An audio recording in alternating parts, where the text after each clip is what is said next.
大家好，歡迎收聽閱讀人。如果一講起煮嘢食，相信好多香港人都會即時諗起李家鼎，亦有人尊稱佢為鼎爺。好多人對佢嘅印象停留喺2016年嗰場震撼全港嘅阿爺廚房，一個70歲嘅老人家用極致到近乎偏執嘅廚藝，一夜之間洗去咗佢維持咗40幾年嘅惡人形象。但如果我話俾你聽，呢份極致嘅廚藝其實係由一場橫跨半個世紀嘅家族崩壞同生存鬥爭所堆砌出嚟嘅，你又會唔會覺得驚訝呢？今日閱讀人將會翻開呢本阿爺廚房系列，我哋唔係要教你煮油，我哋係要透過呢啲食譜背後嘅文字，拆解一個演藝界嘅傳奇人生。今集嘅內容主要參考鼎爺嘅個人著作《阿爺廚房》系列，同埋過往幾十年間各大媒體嘅深度專訪記錄。我哋嘅目標係透過呢啲公開資料，去深入了解一個傳奇嘅人生。我哋喺整理過程中盡力保持客觀，希望喺唔歪曲歷史、唔會消費當事人嘅前提下，同大家一齊探索呢段充滿戲劇性嘅人物檔案。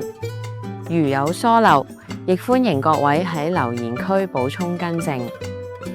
要讀好阿爺廚房，你首先要明白書入面經常提到嘅一個地方——廣州西關。喺1945年，李家鼎出生於廣州一個極之顯赫嘅家庭。佢阿爸係當時西關嘅大老闆，酒樓、物業、生意遍佈全城。細個嘅鼎爺出入有保鏢，生活有下人，甚至連食一粒糖都要經過嚴格嘅篩選。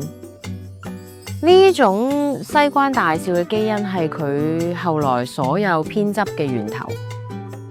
但係命運喺1950年代同佢開咗一個玩笑，政局劇變，全家逃難到香港，由西關嘅千尺大宅搬到去九龍城寨附近嘅木屋區。對於一個8歲嘅細路嚟講，呢種唔係單純嘅搬屋，而係一個階級嘅重大改變。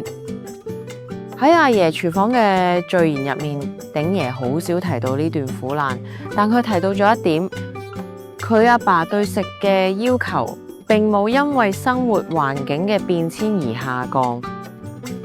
傳聞中，即使全家要捱窮，鼎爺嘅阿爸如果見到台上面嗰道餸切得唔好，或者食材唔新鮮，佢會直接將成碟餸掉出窗外。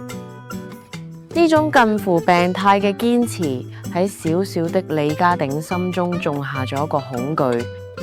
如果你唔夠專業，你連食飯嘅權利都冇喎。所以當你喺書入面見到佢要求薑絲要切到透光，魚鱗要清得一乾二淨嘅時候，你要明白嗰種唔係藝術，而係一種深深烙印喺骨髓入面嘅生存創傷。喺2026年嘅今日，我哋好容易忘記鼎爺喺變身廚神之前，佢係香港武林嘅大師兄。1960年代，為咗撐起成個家，李家鼎放棄咗大少爺嘅尊嚴，投身入當時厭惡性較高、風險亦都好高嘅行業——龍虎武師。當時嘅香港電影圈係一個唔講道理，只講實力嘅地方。你要食，就要攞條命出嚟搏。有一個關於鼎爺嘅事實喺書入面冇詳細講，但喺武林界入面極之出名。佢係香港極少數可以喺奔跑中嘅馬背上倒立，甚至做出一字馬嘅人。當時嘅國際巨星如果嚟香港拍嘢，好多時候都要請教呢類真功夫嘅師傅。鼎爺喺片場嘅惡其實係一種防禦。喺嗰個冇得吊威亞、冇電腦特效嘅年代，跳樓、飛車、火燒，每一場戲都可能係最後一場。佢必須要惡，必須要極度精準，因為只要有一個工作人員分心，佢或者佢嘅兄弟就會送命。呢段經歷令佢將完美主義由廚房帶到咗片場。佢喺片場鬧人，同佢依家喺廚房鬧人嘅邏輯係一模一樣嘅。專業係對生命最基本嘅尊重。但係有趣嘅係，呢位片場嘅霸主收工之後，竟然係返屋企研究點樣煮一道完美嘅咕嚕肉。呢種身份嘅反差一直維持咗40年。如果你細心了解，你會發現呢本書可能係一封寫俾佢阿爸嘅遲來的情書。書入面記錄咗好多消失咗嘅功夫菜，例如吊片蒸肉餅、生炒骨。鼎爺喺書入面強調，肉餅一定要用手剁，唔可以用機攪。點解？因為佢阿爸講過，手剁嘅肉餅先有靈魂。喺2026年呢個事事追求效率嘅時代，呢啲做法應該極少人會堅持嘅。但對鼎爺嚟講，每剁一刀，其實都係喺度抵返嗰個已經消失咗嘅西關大宅。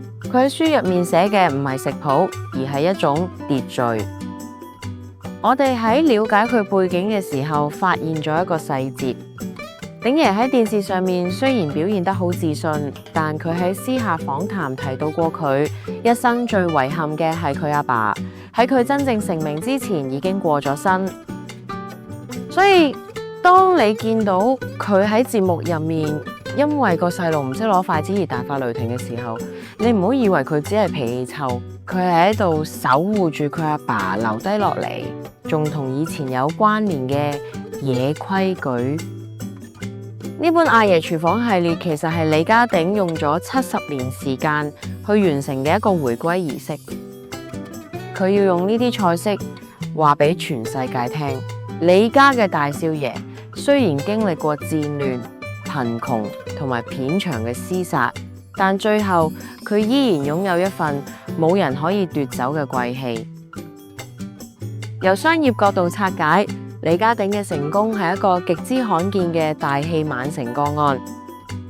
喺2016年之前，佢喺大眾心目中嘅商業價值唔算非常高，部分人可能覺得佢只係一個老牌綠葉演員。但點解阿爺廚房可以令佢身價翻倍呢？因為佢提供咗一種稀缺性。喺網紅快餐文化泛濫嘅年代，一個擁有真功夫、有家族傳承背景且對專業近乎瘋狂嘅中老年人，成為咗一種真實性嘅代表。佢嘅商業成功話俾我哋聽，當全世界都喺度快嘅時候，你只要做到最慢最精，呢個都可以係你嘅獨特賣點。呢個亦都係點解喺2026年，即使出現咗無數新一代廚師，鼎爺嘅地位依然無人能及。當我哋翻開李家鼎嘅傳奇人生，唔難發現家族呢兩個字一直係佢嘅核心，亦係佢嘅軟肋。最近關於李氏家族爭產或者家族矛盾嘅新聞，再次將呢位80歲嘅老人家推上風口浪尖。聽完鼎爺嘅傳奇故事，你又有乜嘢啟發呢？有人見到佢嘅火爆，有人見到佢嘅成功，但我見到嘅係一份韌性。由廣州西關嘅絲綢到九龍城寨嘅塵土，由片場平命薄嘅龍虎武師到70歲震動全港嘅廚神，李家鼎用咗一世人嘅時間去證明一件事：命運可以奪走你嘅財產，可以摧毀你嘅家園，但只要你守得住你嘅才能同規矩，你終有一日可以攞返屬於你嘅尊嚴。呢本阿爺廚房唔單止係一本煮食書，亦係一個香港人打不死嘅生存檔案。多謝大家收聽今日嘅閱讀人。如果你中意呢種從人性同商業角度去了解唔同人物嘅風格，記得訂閱、讚好同分享呀！歡迎大家喺留言區話我知，你又點睇鼎爺呢個傳奇人物同最近發生嘅種種風波呢？我哋下次再見，拜拜。